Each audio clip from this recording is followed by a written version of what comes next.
Today on the Railway Room, we're talking about my first built model railway, Dolgarreg Ddu.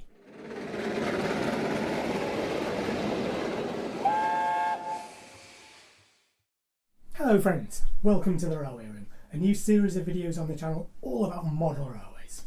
Today I'm going to be talking about Dolgarreg Ddu, which is the first model railway that I built myself in 009 scale. Now I put a video of the railway on the channel last year.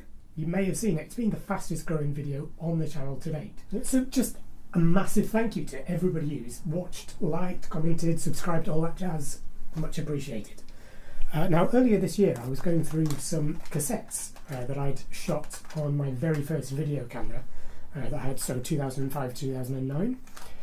And on this one I found something strange that says model railway. I had no idea what that was. So when I watched it back, I discovered that I actually started filming the building of the layout that would become Dolgarreg Ddu. So laying the track, starting out the scenery. Unfortunately it doesn't go all the way through the full development of the layout, but from its very first initial stages, and I thought, you know what, given the interest that there was in that, maybe it'd be worth making a video showing the building of the layout, and I can talk through the development of how it changed from the very first plans through to what it would eventually become. And then at the end I'm going to go through and detail things that I learned that where it went wrong, really, and going to be quite candid about the reasons why I'm in the process of lifting it up and restarting with a fresh layout. And obviously when I start the fresh layout, you'll be seeing it on here as well. So let's go. The layout has its origins in a couple of holidays that I had in North Wales, 2005 and 2006. They reminded me of holidays, short breaks that I had away with my dad visiting the narrow gauge railways in North Wales when I was 8, 9, 10 years old, which was really the start of my love of narrow gauge. And when I went back in my own 2005, 2006, it really rekindled my love of the narrow gauge and steam railways in general. It reminded me how much I loved them, and it reminded me how much I enjoyed my dad's 009 model railway, which obviously there's a video of that on the channel already as well, so feel free to check that out. Ba-da-ba-doom. And yeah, so I thought it'd be a really great idea to have a go and make a 009 layout of myself and make a little corner of North Wales in my own home. So that's what I did. So I started with a pre-existing baseboard. I believe it was part of a larger baseboard that had been part of a 00 layout when we were kids. This particular board measures 2'6" by 4'6". It's a timber frame with, I believe it's sun dealer on the top. Just plain flat board. But I had it existing, so perfect place to start. Just nice to put away, take out again, doesn't take up too much room. So the initial plan was, as you can see, similar to this. So a roundy round with a passing loop at the front, a junction to the rear with a branch line running across the centre of the board. The rear left-hand corner was going to be a tunnel hiding a fiddle yard.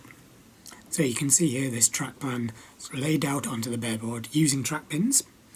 The first pieces of stock I'd built posing in the loop just to check the clearances. At this stage I suspect the electrical feeds had not yet been implemented, hence there's no footage of trains moving on this particular version of the layout. Pretty soon after that I realised, oh, we're going to have to move house, and so consequently I then halted work on the layout until after the house move to prevent anything work that I'd done getting damaged. Now once we'd moved house, plans changed slightly, and the reason for that is that I was given the use of a shed in the garden, which was slightly larger and would allow the layout to be out permanently, so great. Consequently, I then added a leg onto the existing board to form an L shape, and at this point the layout transformed from the round and round into an end-to-end layout, which is what it would then remain. So the line comes in underneath a bridge in a section that's very heavily inspired by the Corris Railway. The line runs alongside a road just below it, and the road is up on a slate embankment. Almost immediately the line enters a station platform. The station building is roughly based on Abercleffeni on the Corris Railway.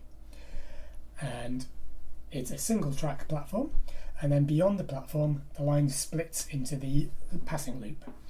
Again, this is also very heavily inspired by the Corris Railway, Abergavenny in particular. On the opposite side of the road is a pair of quarrymen's cottages representing the settlement that this station serves. As soon as the line enters the passing loop, the road curves away up onto the hillside in the distance, and in the centre of the layout is a church, which the line skirts around the edge of. So at the top right-hand corner, we've got a stream entering the scene, and this passes over the railway across an aqueduct.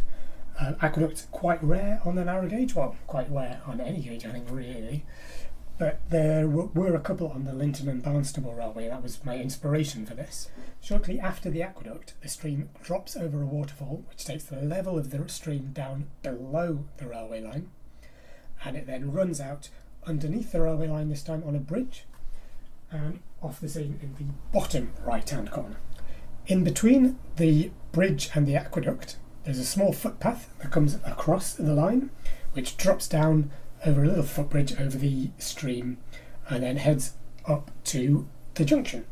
Now, this section of the line across the right-hand side remained pretty much intact across all versions of the layout from this point onwards. So the line passes through a cutting with the aqueduct and then reaches the junction. There is a small signal box here to control the junction, and the line to the right, which is the quarry line, runs straight up the back of the layout, past rock face and through a short rock tunnel, which was very heavily inspired by the Aberglaslyn Pass on the Welsh Island Railway, and then into another rock tunnel before curving around down the back of the layout to the footyard. From the junction, the left-hand line is the main line, which then runs into a small halt where an upturned boat serves as a waiting shelter. This was very heavily inspired by Miteside Halt on the Rheilffordd Ceunant y Ddraig Railway, after which the line passes underneath the road on a bridge and almost immediately enters a tunnel and into the fiddleyard. So with the newly extended board, I split the circle just after the loop and slew both lines down onto the extension, which would form the fiddleyard. I also rearranged the back of the board, so I moved the point slightly and then roughly straightened the right-hand line along the back of the board, whilst the left-hand line was also significantly realigned to move down onto the new board as well. So you can see in this footage the track is all down, and I've started to draw the scenery in using chalk and also posed some of the new rolling stock in the loop there.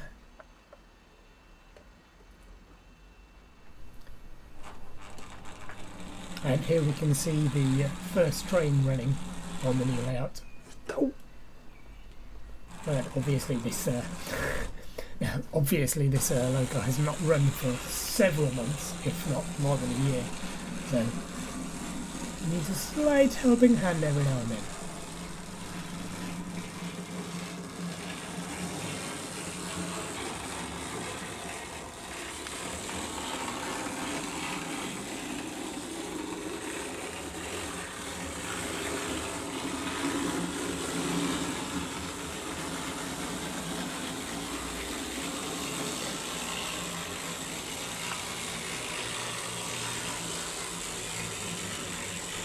And it makes it all the way around.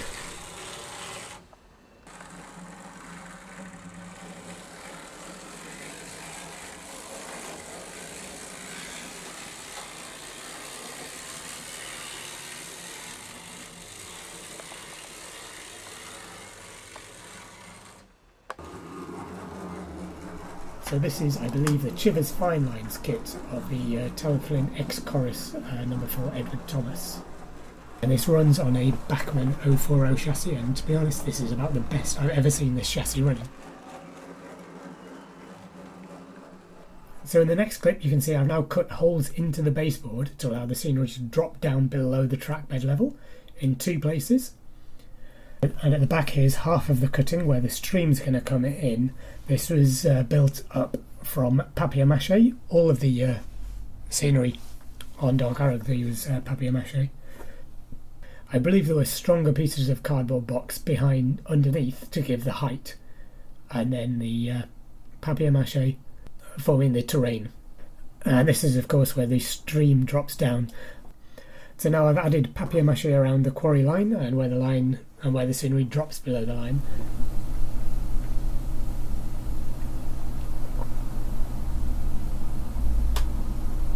And you can see the bent piece of cardboard forming the structure underneath the papier-mâché on the other side of the cutting.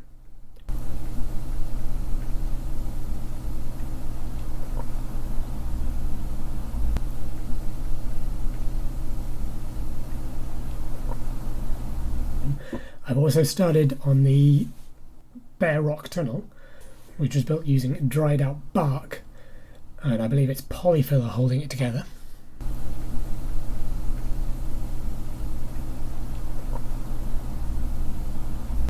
Now at this point I've started to add the back scene to hide the fiddle yard. Not my best idea. I used a pizza box to form the scenery, which was prone to warping and wouldn't really stay. Do not recommend this. Use wood. I learnt the hard way.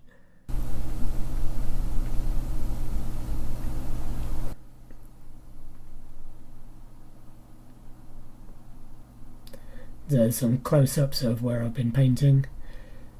And so I've completed the tunnel mouth, which again, all tree bark for the rock faces, and started to paint. Now here's the road bridge, which was scratch built using Will's slate sheeting. And you can see the walls, the footsteps down from the road, and the road just beyond. There's the platform and the signal hut. There's the girders for the second road bridge, and you can see a lot more of the scenery has been papier-mâchéed and bare painted. And now I've started to add ballast and grass flocking over the scenery. So I just dropped the ballast in with my fingers, tidied it up with a brush, and then squirted a mix of water and PVA glue over the top, and then cleaned off the rails. And sadly, that's as far as I got with filming. For whatever reason, I did not video any more of the build after that point. I'm not really sure why, what happened. I guess maybe I just forgot that it was something that I was doing. I got distracted by other things. I'm not really sure. And that is, unfortunately, it for record of the build up until the rally I was virtually completed, 2019 or so. All I have got is a series of 4 photographs, which date from 2008, showing the Darjeeling B-class posed on the layout. Now, 2 of these pictures are just around the rock tunnels, and they could have been taken 10 years later. That area didn't change at all. But 2 of them were taken in the station and do show a little bit of a different angle on the progress that had been made up to that point. There was still a little bit of development happened after these pictures were taken on this version of the layout, but it's a bit more progressed than it was in the video. And sadly, that is it up until the video that I already uploaded that I shot in 2021. So obviously, there was quite a big amount that went on in the layout in between those 2 times, so I'll just quickly explain. So for the riverbed, we've got large pieces of actual slate around the sides, and the water itself is Woodland Scenic's Easy Water. And again, the footpath, these is just different colour flock that's been dropped on and then glued down. So scenery on this version of the layout did progress pretty well. It was just the central section around the church that never quite got finished. I did build Will's cottages, which remained part of the layout until the new version. Sadly, again, several other interests did take over, and there was also the problem with it being in the shed. It was very cold and very damp, so I couldn't really do much over there in winter time. And then when it comes to spring and summer, it's not very nice in there because it's all full of spiders. And so sadly, progress ground to a halt before that layout was completely finished. Most of the scenery was done, as I said, apart from the central section around the church. I never quite got my head around how the edge of the churchyard was going to go. And then I had to move house again, kickstarting the third and final version of the layout. Now, losing the shed meant, for practical reasons, I got rid of the leg and took it back to the same 2x6 by 4x6 of the original. However, I did choose to keep the end-to-end version. So I slew the loop back onto the board and expanded the station considerably to become a terminus. So I added a bay platform here and an engine shed, which I scratch built using Will's sheeting, and also coaling stage, again scratch built, and this is a water tower from a kit. And the signal cabin carried over, the station building carried over again. I also added a former goods shed, which has been transformed into a cafe, and a cattle loading dock, which became a picnic spot. Meanwhile, at the back of the layout, I added this plate layers hut, and I slew the main line, which originally came across here somewhere, pushed it further back to the main line, and that I made space in the middle for this scenic break of a hillside. And I also pushed the road, instead of being on a separate bridge here, back across the top of the tunnel. The workmen's cottages moved from the other side of the station across to next to the engine shed. These will probably be railway workers' cottages in the new version of the layout. Dolgarreg Ddu was operated on traditional DC control, with manually operated points. At one point I'd used the wire-in tube gem mer control system for the points on the intermediate stage of the layout, but when I expanded the terminus and had even more points, I stripped all that out and just had the giant finger in the sky controlling the points. There were 5 isolating sections, so these were the head shunt at the end of the loop, the head shunt at the end of the bay platform, the bay platform and coaling stage, the shed, and everything else. The setting of the points also provided additional isolating sections as required. So one of the issues that I have with Dolgarreg Ddu is the size of it and the scope for running. So basically trains come in from one of 2 lines into the terminus, run round, maybe swap engine, and then go back out again. And that's about it. It's okay, but I have kind of greater ambitions for what I want out of my model railway. I really want to be able to run a train from somewhere to somewhere else, and I can't really do that within a layout of this size, and that's why I want to move on to a larger railway. If I'm building from somewhere to somewhere else, I could still have this as the main terminus, and then trains leave around to then come off scene onto a new board, attach another board onto the end here. Now, one of the problems that I have with that is the control panel, which you can't really see, but all the switches for the isolating points are on the outside there. So if I'm going to carry on the track this way and have the line in the corner there, I need to rewire everything because I can't get at the switches at the moment. If I don't have this on the end against the wall, I then need to reroute this line to carry roughly straight on rather than going this way, because that's just going to go into the middle of the room. And I'm still going to have to rewire everything because the control box is in completely the wrong place. So one of the things about the video that I uploaded of Dolgarreg Ddu is that it very much flattered the layout in terms of the quality of the running that it offered, which generally were not particularly good from an operational standpoint to be able to use the railway regularly. You possibly noticed there was very little footage of trains running through the station itself, and the principal reason for that is that trains very rarely ran in and out of the station without problems, and there's a whole bunch of outtakes where I'm attempting to get trains to run and they just will not have it. So let's just have a look at some of the specific issues with particularly the track work and the electrics, which have led me to the point of starting again with the layout. So if we look down the back here, you can see there's a really dodgy rail joint. And another one on this line down here, where I've used track pins in the sleepers at both ends, which has damaged the sleepers, and consequently, because it's on a curve, the rails have tried to straighten themselves and gone very slightly out of gauge. This one is very slightly wide, this one is very slightly narrow. Now, for some rolling stock, that's not really a problem. For others, however, not quite so good. So really, I could do with taking both of these sections up. Unfortunately, it's going to be really difficult to take this up without moving the whole of this scenery. And this is designed not to come up. This is not detachable. So that's going to be really, really awkward to try and get that out of there. So at the back of the layout, where I've moved these points a couple of times in different versions, it's given me slightly dodgy joints here. And again, some of the rolling stock is really not happy there. So another issue is with the points. I have no frog polarity switching. It's relied completely on the point blades making electrical contact, and they are very hit and miss, it must be said.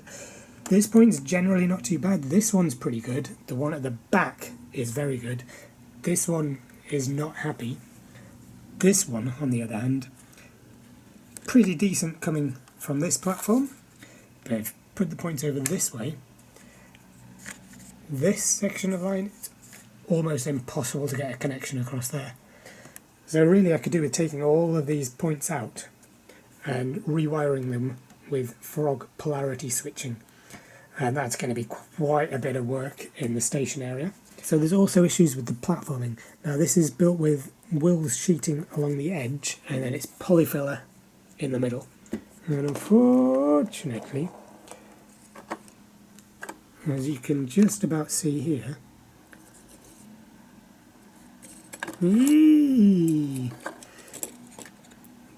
this section here has just gone a little bit too wide. Loads of pieces of rolling stock, even small four-wheel coaches like this, get caught on there. There's also issues with these platforms here, where I've got a lovely wide loco, which keeps running aground. So another issue is this head shunt, which is not quite long enough for a big long engine like this. Could do with another couple of centimetres, which again is going to push it quite close to the end of the scenery. So really I could do with just completely taking all of these platforms up. I think on my next layout I'm just going to have pretty much ground level platforms to avoid any issues there. And so another issue is this aqueduct, which is a really interesting and quite unique feature, I think.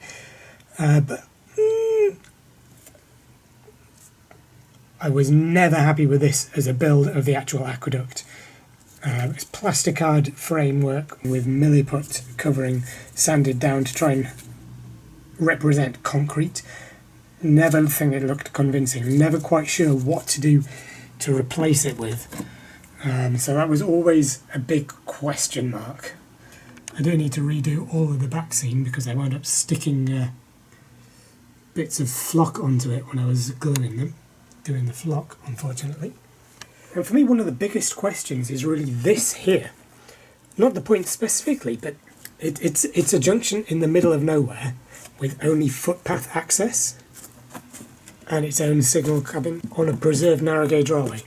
I can't think of any prototype examples of that at all. It's something that exists for an operational reason, to try and make operating the layout more interesting to me. But it's not very prototypical, and it always felt a bit off to me. I was never entirely happy with it. Maybe I could remove one of these lines, turn it into a derelict line and just have the other one, but altogether it just wound up that there's so many bits and pieces that I want to chop up and change that I reached the question of, is it worth the effort, or is it better off to just lift everything and use the board to start again? So I just thought, rather than compromising the new layout by trying to hobble it and fit it into the existing remnants of the old layout in order to just take what I've learned from the experience of making Dolgarreg Ddu over the years and lift it to the bare boards and start again afresh with a new start for a new layout. So it's going to be a totally different vibe, the new layout. It's again preserved Welsh narrow gauge railway, but it's going to be a shelf layout running around the edge of the room. So it's going to be a lot narrower, but a lot longer. It's going to be a bit more of a longer run, and most importantly, most excitingly for me, it's going to be multiple stations, so I can run trains from somewhere to somewhere else. And I will be filming the building of the new layout. I'm starting that right now, as soon as I've lifted the remnants of Dolgarreg Ddu, which I was waiting to film this before I could do that. So I'm now about to start building the new layout, and I will be filming that and uploading videos showing my progress. So best of luck to me. Thank you for watching, and I'm now going to show you some bits of the death of Dolgarreg Ddu. Enjoy!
there we have it. It is a railway no more. I hope you've enjoyed watching the construction and destruction of Dolgarreg Ddu, and stay tuned soon, there will be updates on my new build railway, so looking forward to that. Thanks for watching!